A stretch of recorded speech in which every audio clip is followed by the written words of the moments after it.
Good morning. I greet you all with buongiorno. Buongiorno is Italian for good morning. Or I can say guten Morgen. You know that's German. And bonjour.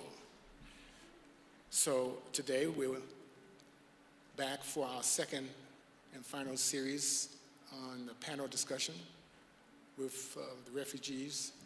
And Papa is not a refugee, but he came over here on his own, immigrant.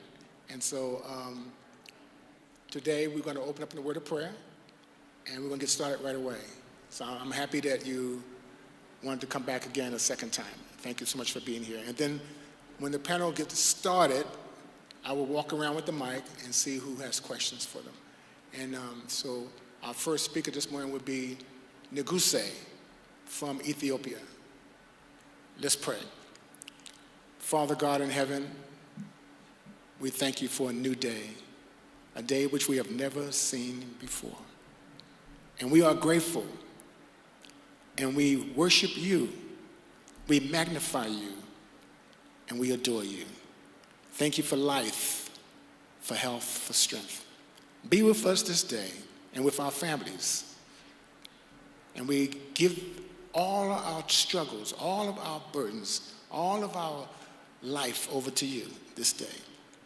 Thank you again for allowing us to come out here to this church to fellowship and to continue to remember you in everything that we do. We ask these blessings that you would be with us today. In the name of your Son, Jesus Christ, the Messiah. Amen. Amen. So our first speaker would be Neguse Benya. Come up, please. You know, you all didn't get a chance to hear Neguse last week, but he is here and he's ready to go.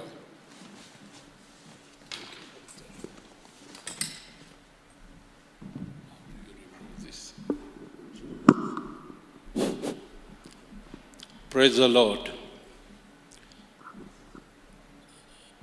I'd like to greet you all in my own language, Ethiopian language, called Amharic. It is a language with its own alphabet in Africa. This language is about 5,000 years old. So you can say together with me, I want to greet you. Ndamunu walachu. Ndamunu walachu means, how are you? Thank you. I want to start, refugee. I was a refugee the last 30 years almost.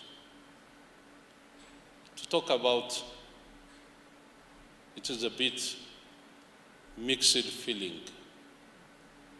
It's very hard. They said, the refugee's pain and the sorrow wiped by the Christ blood, but the memories still remain until you die.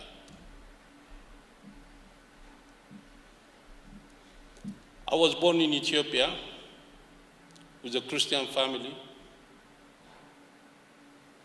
in Addis Ababa, the main city. The place called Arat Kilo is next to the palace. My grandfather was one of the warriors, the Italian invasion, which Ethiopia defeated and not colonized. It's the only country in Africa which is not colonized.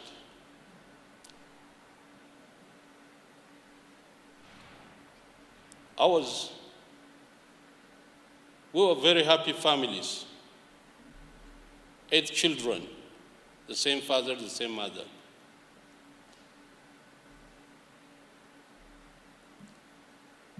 I was very active, very brilliant child, especially when I was grade 8. I was a special student. Science is my favorite. And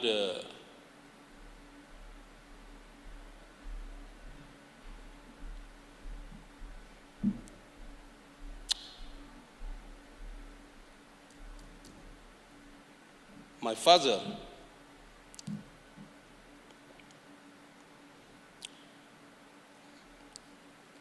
my mentor, is everything to me, the same like my mother. But when I was high school, before high school, in Ethiopia, we have a curriculum, American curriculum we used. It's the only country in Africa used American curriculum. When I was grade 6, we call it ministry pass, I got 98 points.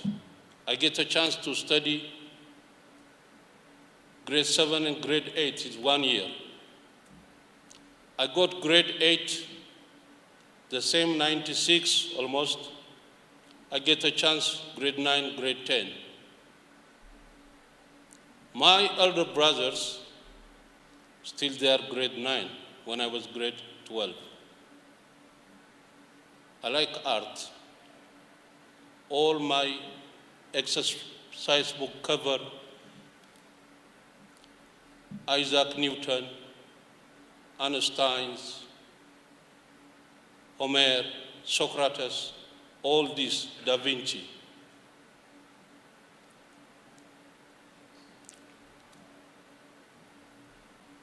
Life did not continue like the way how we want. And when I was grade 12, the former Ethiopian king, Emperor Haile Selassie, the last king of the Solomon tribe, 225, the Solomon dynasty, was overthrown by militaries, a communist regime. That is where we start a problem, because we believe in God. They don't. That is a serious issue. There is no negotiation. Whether you have to fight or accept to be slave for the communist. I choose to fight. I was very young.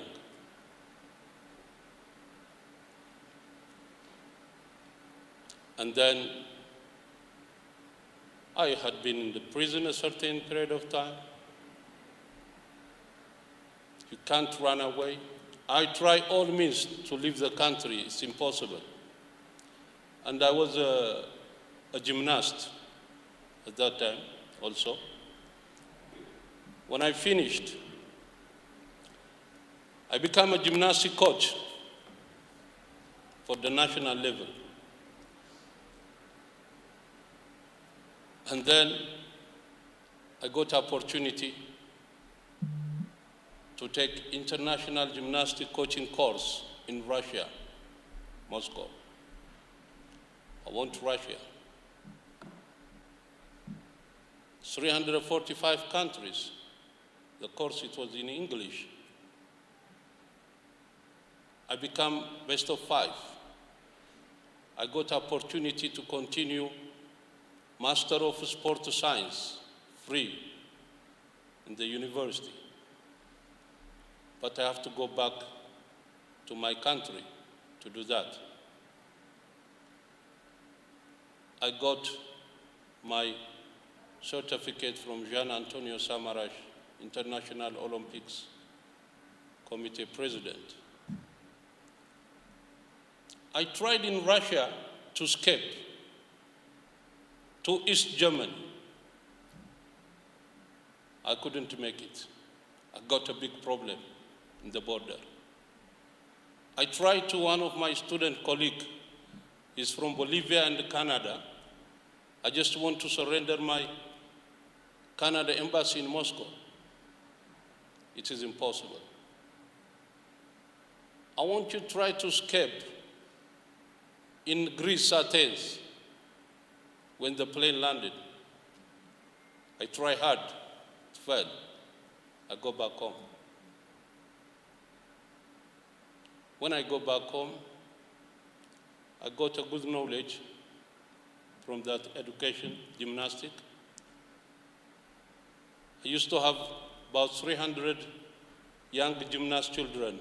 I'm a senior coach. I go back to train them. Again, in 1990, another communist overthrew the other communist. That's Africa, power struggle. Nobody cares about what's going on, tragedy. From communism to another communism. The first one, Russian communist. The second one is Albanian communist. That is the time I decide, whatever happened, to stop them. But it is impossible.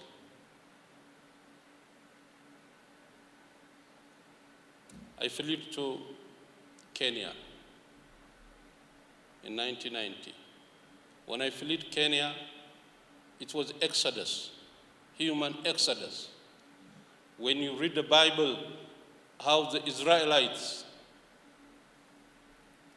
when God, they didn't obey, what happened to them, to Egypt in exile, the same. It is not exaggerating. We were about 55,000 women, children, in Kenya, border of Kenya, in the desert. There is nothing there. I had a good contact with the UNHCR representative. He's Canadian. Where we are going to settle? Where do we go? Is UNHCR available to give us a shelter, food, drinking water, restroom? Nothing. And the people, we set up a committee. They elected me, all refugees, 40,000 refugees, as the chairperson. The difficult part is not for us at that time. We are young. We can run. But the old women and men and the children, they have nowhere to go. We have to take care of them. That's the first priority I gave. By coordinating, the refugees survive whatever we get there in that. This is not a forest, it's the desert. The first thing where we look for water, drinking water. The Kenyan soldiers, they lead us where the water is. A small river.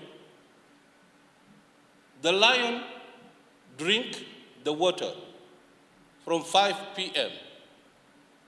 That is the place you need to take the water. There is no other places. You know, Kenya, the lions, animals, they are there. The first I couldn't believe. It was shocked when I heard. And we wait until 5 p.m. The lions start coming slowly by slowly. They stay that water to drink. And then I realized we are sharing with the lion. It is not safe. It is not safe. Usually lion does not attack human beings unless some problem it has. We grow up with animals. We know how to handle them. Unless you disturb them, they don't disturb you. But for prevention, we put a fire everywhere.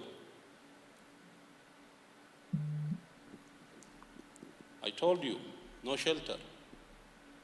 The black sky, the stars on the soil. We just sleep, we take off our shirts, we put it down, we just sleep. We make the younger ones, we make round for the elders. Make sure we have a fire, a torch there. The animal will not disturb. When we wake up in the morning, many of them were sick. Half of the refugees, of course, I can say. Because from the soil, we didn't know there is a scorpion coming out. A scorpion bites a lot of people.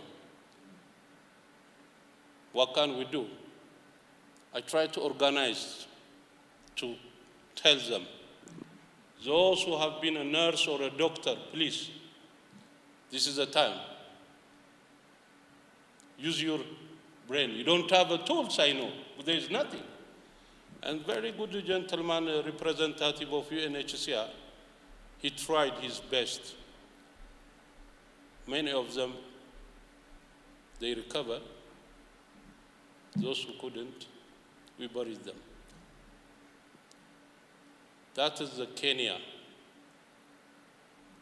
Still the communists, they are looking to assassinate us, some of us. They start following us to Kenya. We have no option. You have to cross the border from Kenya up to South Africa. You need to secure, safe places. Some of the friends, they move. For me, I couldn't. I went to the neighbor country, Uganda. When I reached Uganda, at that time, it was horror. The HIV, the entire Ugandan population. People are dying like a fly, which I never see in Kenya refugee camp. Refugees, they are dying. We just bury them. But when I reached to Uganda, the main city, people are dying, HIV, everywhere. It's unbelievable.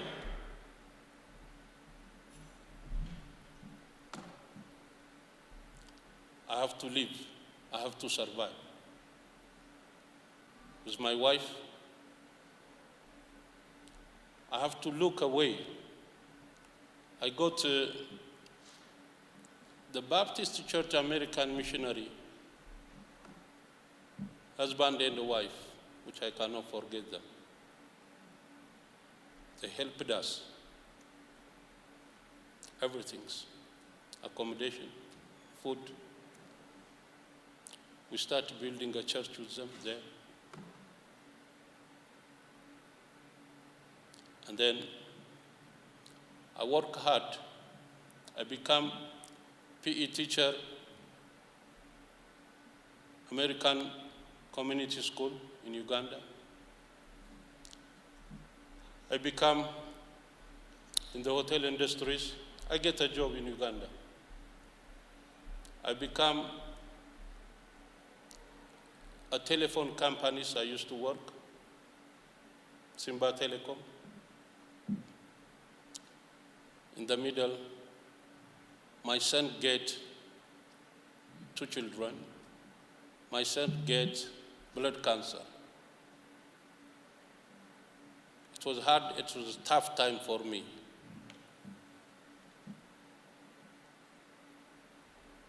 From blood cancer, the good things, my boss is a good friend of mine. God provide the child to go to India. We don't have a passport, we don't have a document. But I trust my God.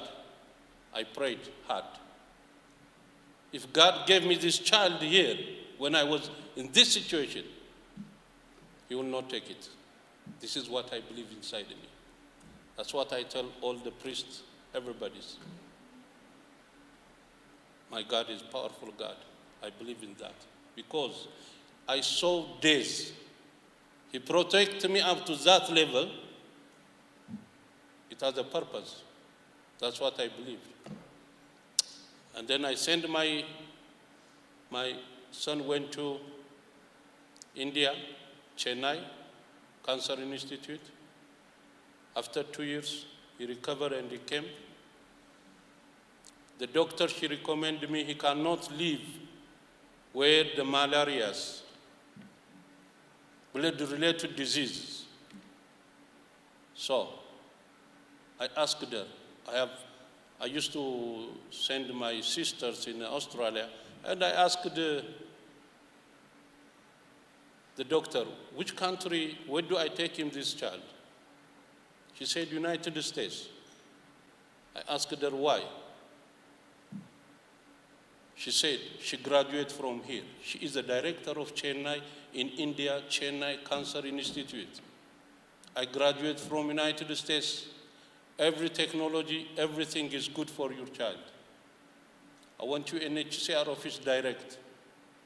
Emergency, I want to look resettlement to USA. I got to resettlement, USA, 2012. I came with my wife and my 2 children. My daughter and my son, they suffered in Uganda. I'm not saying to my suffer the way I suffered, but I put them into national school and others. How many minutes I have? So, when I came to USA, number one things, what I feel, and I see my children's eyes, face, they were so excited, they were happy, and I feel free. Uganda, I have a presidential protection there. I was not feel free, but USA, I feel free. That is what freedom of speech. Imagine. I realized that is what I fought with the communist leaders there to get this freedom. Still, it is very far.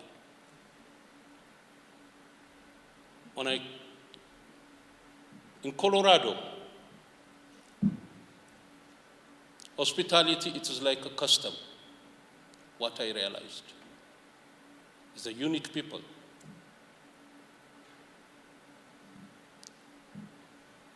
They said America is the land of opportunity. I heard that, and I want to test it. And I said, let me try. I try everything. I want to use these refugee life things. I just say, I left behind the millions of refugees in Uganda. It's a horror still. So, I have to do some things. When I came here, one thing and other things, I found the homeless. The first day when I saw, I could not believe. I didn't expect United States there is a homeless or there is a beggar. I say, for my daughter, I have to do some things. I have to do something. Homeless is a refugee in his own country. It should not be here. Why? United States helped millions and billions of dollars for refugees. And the statistic of UNHCR is number 1. How come there is a homeless here, I said. It is very hard to look, to find out, but I formed an organization called Global Refugee Solutions. Global Refugee Solution stand for refugees their own country and refugees also by war and others victims. Here, most African refugees, they come to my organization. I used to do voluntarily before I started this organization, helping asylum seekers. I want to highlight these asylum issues.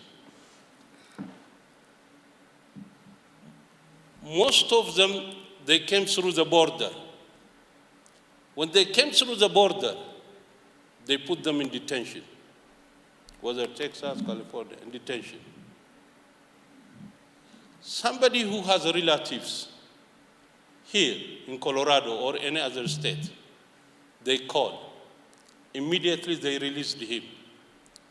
But when he comes here, what is he facing? To apply asylum, it costs you. You need to have attorney. That's a policy. To get attorney, you will not find it less than $5,000. Imagine somebody from Africa, all Latin America's crossed, and here, some communities, friends, we just help him for temporarily. But to get, he must apply asylum within 1 year. If he does not, he will get deportation later.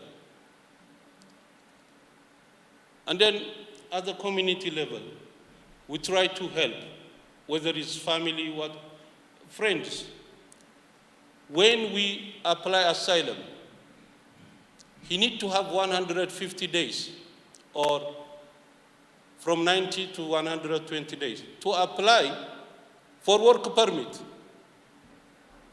All those days, 3 months, he has nowhere to go. There's no food, there's no shelter. Here it is. So, who's going to help him those days? There is no one. Because it's a policy. After that, if he gets a job, he will get a job after 3 months, he can do. But that 3 months gap, we need to close it. We need to feed. We need to take care of him. And I appreciate, I think I don't have time. I have a lot to say about the refugee. I'm very glad, and I appreciate listen to me this story. And then I want you to, I have my business card. I want you help your organization, my organizations, for volunteer or anything. We need to close that gap. It is the only organization in Colorado. Thank you very much. Nuguse from Ethiopia. He's going to continue that right in the seat, what he's talking about. So that's a part of the dialogue, the discussion. Again, we have Dr. Papa Dia here from Senegal, head of African Leadership Group. We have Dr. Nadak Pal from South Sudan. She's the head of the Nadak Pal Peace Foundation. And again, Nuguse Benye, head of Global Refugee Solution. If you didn't get a chance to get the magazine put out by Afri Digest, it's sitting on the back table. You're welcome to have one. And then Papa, he also brought literature because folks were asking about more information about African Leadership Group. So at this time, we're going to start what time we have left, the panel discussion. Anything you want, questions you want to ask. I want them to talk more about their resettlement here. How did they feel being treated here? What happened to them when they came here to Colorado? What organization helped them to get started? Their families, where did they live? How did it all happen? Nuguse already started the conversation. And so I'm going to begin with Papa. Can you tell us a little bit about how the resettlement, I know it wasn't, what was family helping you and how you got started here with job and everything? You talked a little bit about last week, correct? Okay, and then we'll just go on down the road. It's on. Thank you. Good morning, everybody. and Neguse started the conversation.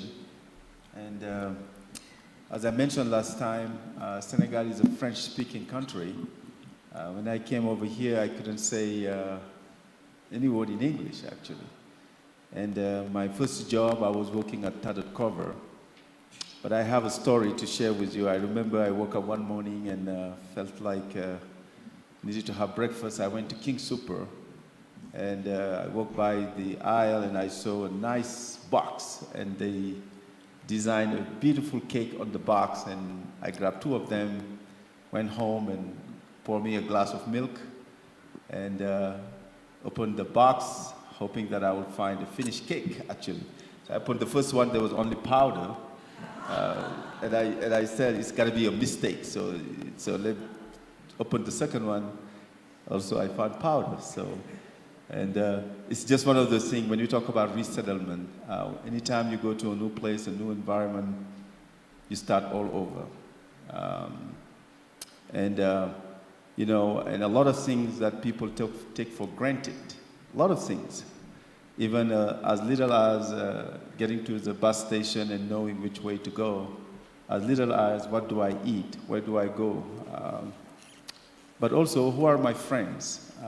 And that's the harder things when you go to places and you don't speak the language. And we know that in this country it's extremely fast-paced. I remember many times people telling me, get me somebody that speaks English. I don't understand you, for obvious reason, because we speak English with an accent.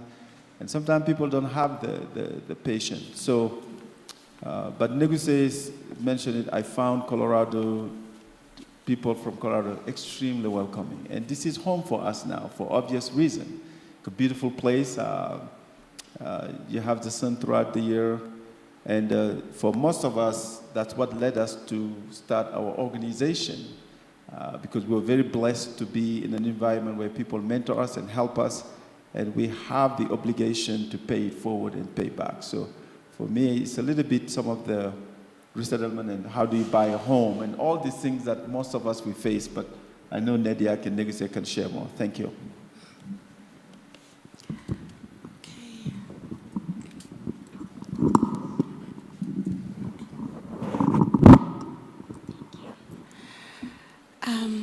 Good morning. Yes, my name is Nyadak Pal. Again, thank you for having us and for listening to our stories as part of your community members.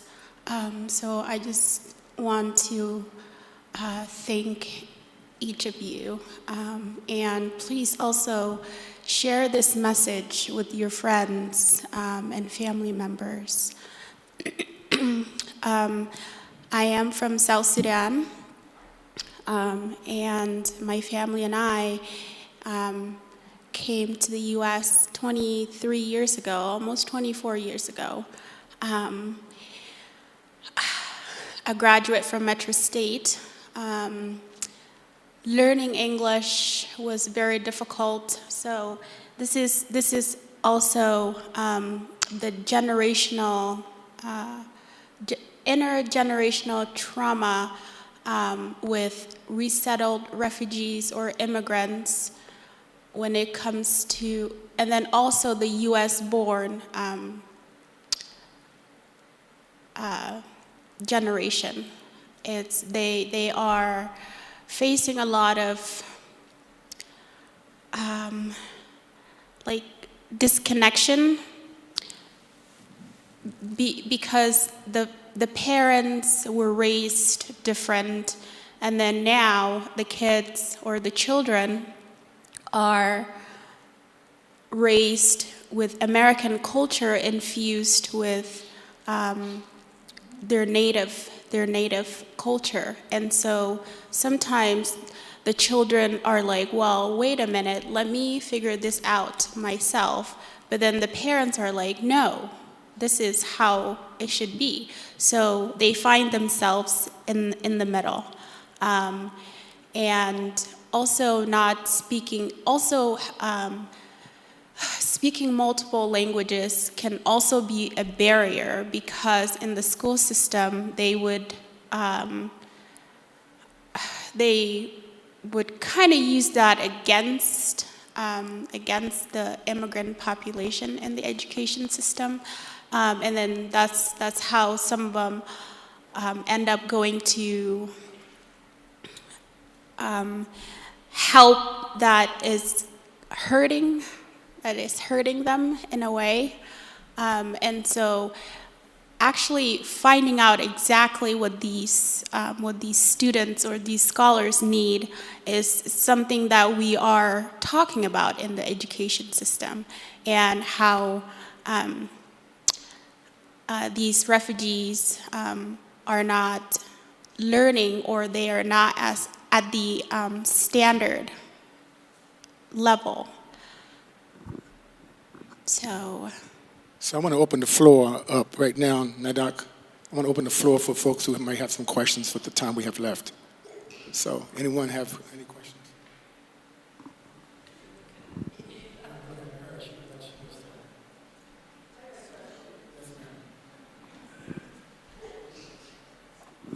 So can you give us an example of help that might be hurting somebody? I mean, I'm not questioning it, but you use that phrase, and I know you got the culture clash between the traditional ways of the parents and the current ways in the U.S. and the school, and you said something about help that could hurt. Do you have something in mind? An example would be a third grader who is a U.S. born but has African parents or immigrant parents. They, simply because their parents speak that language, other language, they are put into a system where it's not ESL, but it's like special education, because maybe the school or the teachers think that they don't understand the concept or just the English language itself. So this child is put in that category simply because of their parents' background. Does that make sense? Okay. Yeah. So, And I want to add something very quick to that, if I may, Dr. Malcolm. go ahead. You know, another reality that most of us we face, because as African immigrants, we raise our kids in our household with the African culture. We eat on the floor around the same bowl together. We worship the way we worship back home. So our children at home, they are African. But the minute they step out of the house, they have to be American. So they're the one that deal with identity crisis. And I'll give you another example. The African Leadership Group, we started an initiative called Breaking Barriers and Building Bridges between the black community and the African immigrant. As much as we all are black people, but we are totally different, our journey, all the things that we experience. So we did a survey. On the survey, the first question we ask is, how do you identify yourself? So and the answer was African immigrant, black, African. So I identify as African immigrant, but my own child, they identify as black. Because as I mentioned last time, I never experienced how to be a minority, because where I came from, everybody looked like me, everybody sounded like me. My children, growing up in America, they got to experience how it feels to be in a society where sometimes I can be treated as a minority. So all those things that we got to balance. So, good question. Thank you.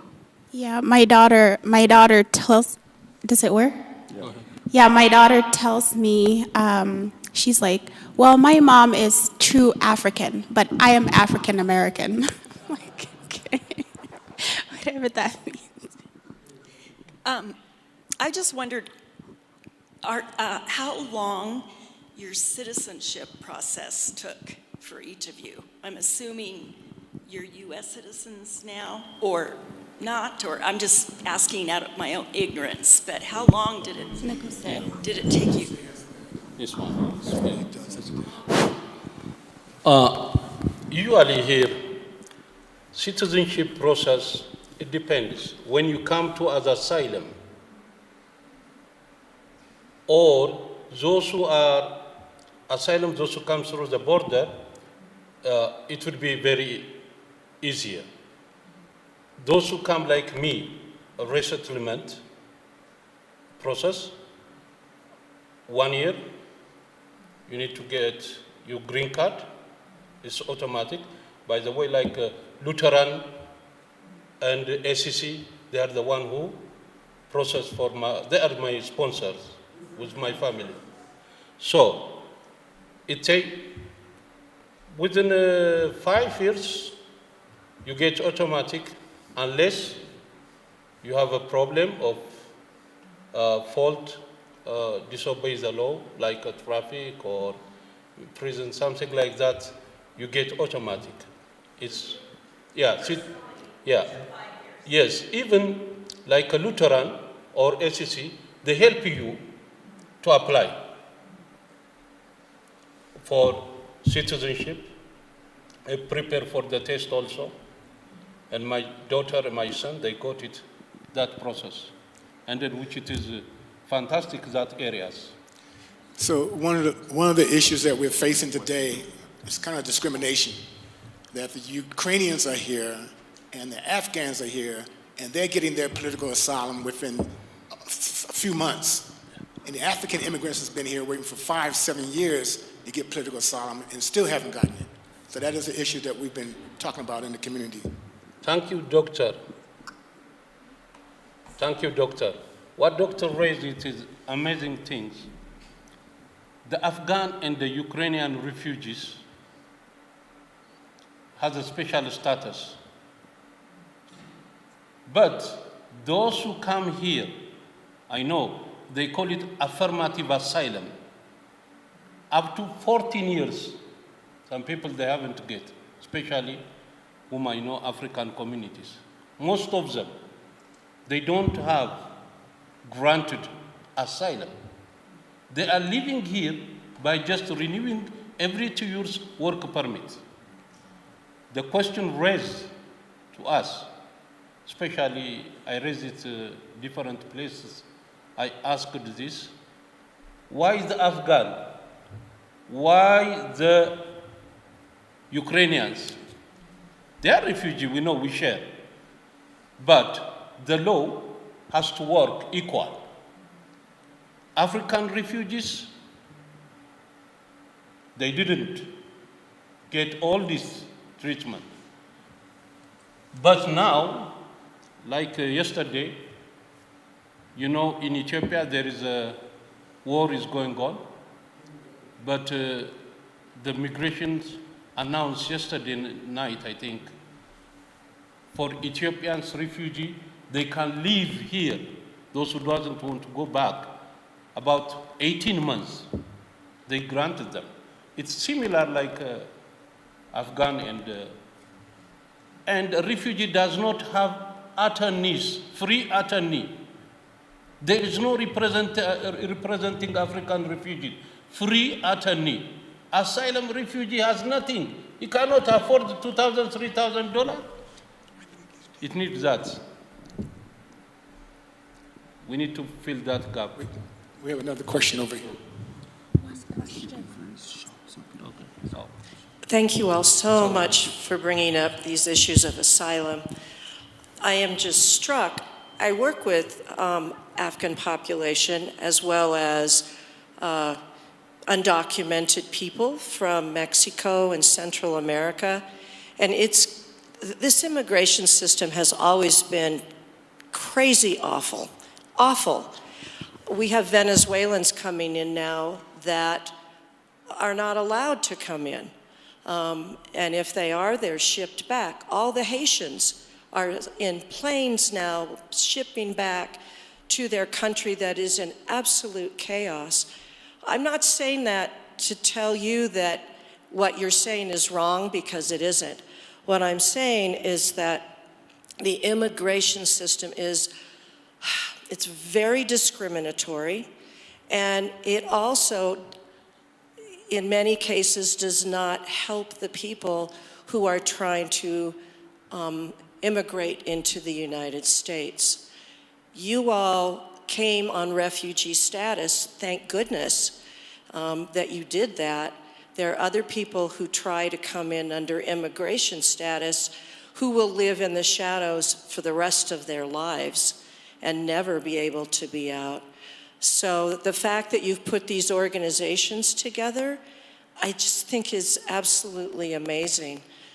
So in your organizations, do you actively try to find legal help for your African brothers and sisters when they come in? Try to help them find employment? Try to work with them as their children are assimilated? How do you do that in your organizations? It's a small question. Papa, can you go on? Actually, a very good question also, yes. At the African Leadership Group, we had 3 pillars. We focus on social, economic, and educational impact. So we have a lawyer that put together pro bono legal clinic once a month. So people can come and they get legal advice. And we have employment opportunity, we help. But most importantly, we have to educate the African immigrants that are now citizens, because all these things, the only way we can change it is if we can advocate, if we can go vote, and really make that change. So we can complain all day long, but if we don't position people to have the opportunity to go and advocate and be able to vote to change the law one way or another, so that, and also we focus on that education platform also. But good question. Thank you, Papa. I just want to add a little. Very interesting question. What you say, it is right. Global refugees solutions, this is what I was looking to get attorney and to serve those who need asylum free.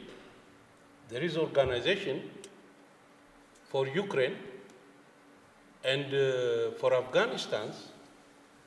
I found it, the federal government has a fund, resource, and then they hire a lawyer. That is where I'm looking, where the resource and the direction where to go and to ask. The same question I asked. So I hope we are going to... So part of the out that. issue is, it's not free. Yeah. When you come here as a refugees, and the lawyer wants to charge you $5,000 to $7,000 to $9,000, where in the world are refugees going to get that kind of money to apply for political asylum or green card or citizenship? It just won't happen. And if it does, they have to pay payments, and they know they're going to get denied the first time. Am I right? Yes. They know they're going to get denied. Then the lawyer comes back and says, we can appeal it, but it's going to cost you $6,000 more. Let's talk about that. And talk about the housing that they put you in, where all there was roaches and mice, and where it was located off of Kofar. Talk about those things, please. Yes, sure. So resettling here, we were just so happy that we were out of the drama that we were facing, my family were facing. We were resettled in Aurora, in apartments. And I guess now that I am more educated and I am working with Nyadakpal Peace Foundation, helping and talking to the communities of, their housing situations, they are always isolated and put into neighborhoods with crimes, like high rate of crime, and the maintenance is not updated, and it's just not safe, especially if they have children. But the good thing was there was transportation. There was the buses were there, but it's just the safety of, of these refugees who don't really know the laws. So they have to learn the laws. I guess That's what I would have to say about our experience. Gusay? Thank you, Doctor. Housing is a very important issue. They mentioned it earlier. Even resettlement, when you come from different countries, especially from Africa, we have different culture. There is an identity crisis it will create, but family are here divorcing with the refugees, it's increased a lot. What is the cause when you look at it? The cause is they are not adapted, or there is no continuous training to adapt with the system here, how to live. In Africa, women right here is high. In Africa, a little bit difficult situation there. It's because it's a culture. So, what is going to happen from the family? They split. Whether he's going to try to beat, he's going to insult, that crash, the children suffer. Imagine who came resettlement here, they split within a short period of time, the family, the children, where are they going? What is the next step of the children? Who's take care of the children? The law will say the father or the mother, you pay. It doesn't work like that with the kids. Kids need the love of the family, strong tie. So the housing, when they divorce, whether the man or the woman looking the house, Use the microphone, it is please. too hard. And the burden usually on the women, especially African women. Whoever live in USA here, when the family split, the burden is going to be on her. So we need housing issue, and we need, I think the problem are many. When I came here, the first settlement, in Africa, they gave us in the video, you have 2 children, you have to have boy and girl, you need to have 2 houses, 2 bedrooms, 3 bedrooms. But when I came here, I didn't get that. I was in Colfax.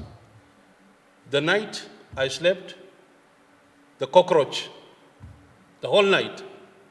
I did not accept this. We wake up, we sit. We report for our agent, those who brought us. But the first they put us in the hotel, and then the next day they took medicine, blah, blah. And then after 4 days, the cockroach back. So what can I do? I asked them again, do something, move from these places. They say, we are new, we don't complain too much. But 10 days I wait, nobody cares. Who cares about the dead fish? Except the fishermen. I have to care myself. As I told you before, I have to fight. This type of thing I can't accept. This is America, I say. They didn't listen to me. This is what I am saying. There is no, you complain, or attorney, or anyone. You just accept whatever they give you. But for me, no, I say. I write Geneva, Switzerland, complain. Within 1 week, from Washington, D.C., the head, the state, the head, they knock that cockroach house. And they were welcome. I have a video recorded. I didn't send that video in Geneva. You know why? You can't cut the hand which feeds you. That is it. But we have to fight to tell them to correct the mistake, not to destroy. America is the one who gave us freedom here to live. We got that freedom. My children, free education, They got it? All these things, we need to correct it. By different organizations, together we fight. The house problem is crucial problem.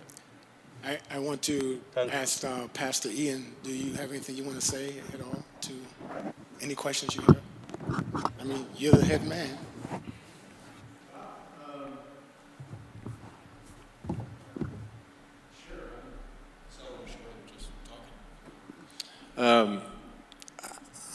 I'm so struck by your stories, the sincerity of them,